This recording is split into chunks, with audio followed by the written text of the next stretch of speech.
side Sungai Buloh Data Center. Siapa yang datang daripada Kubur Gajah Tol sana kan, kalau daripada Rawang sebelah sana, Kubur Gajah Tol sana, ambil susu kiri jambatan ni, nanti dia keluar kat sana Simpang 3, belok kanan. Depan tu GT Truck ya. Ini laluan masuk ke side dia. Tapi inilah korang tengok lah, masuk dah tegak macam ni. Ni tak lepas ni, rasanya tayar dia spin ni. Ada satu lori ni tayar spin. Aku malam tadi, ini kali kedua datang sini. Malam tadi kali keempat try, baru lepas 3 kali 4 kali.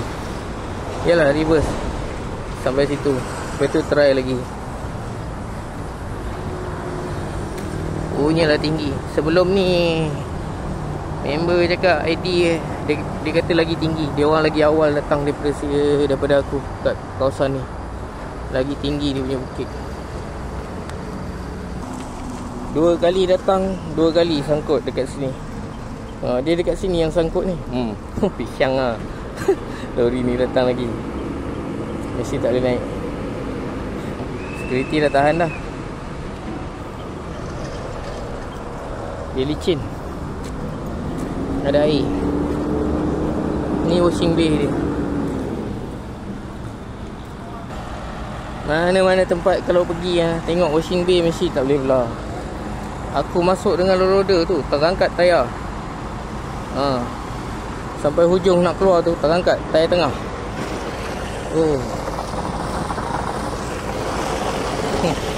Habis cover bawah enjin dia dah tercabut.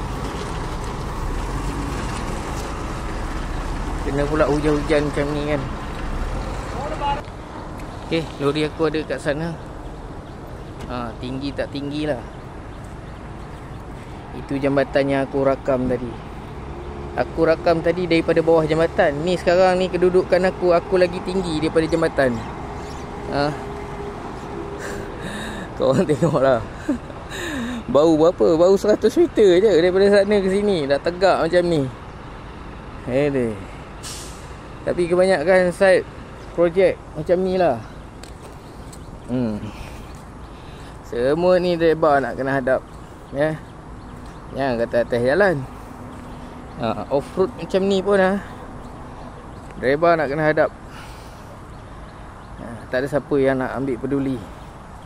Ni macam sangkut. Tunggu sangkut barulah bila orang lain dah tak boleh nak jalan, barulah dia orang datang tarik.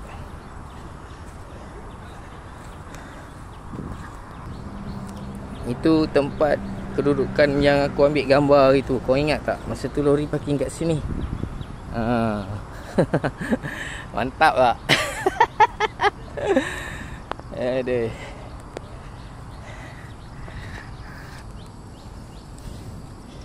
Okay, parking tempat berbukit. Jangan lupa selak kayu. Macam sekarang ni sengaja aku parking macam ni. Kalau kata lori ni dia bergerak sendiri ekor ni dia akan pergi tunjal bukit. Tak banyak isi. Tapi tak boleh naik sebab bukit tinggi sangat.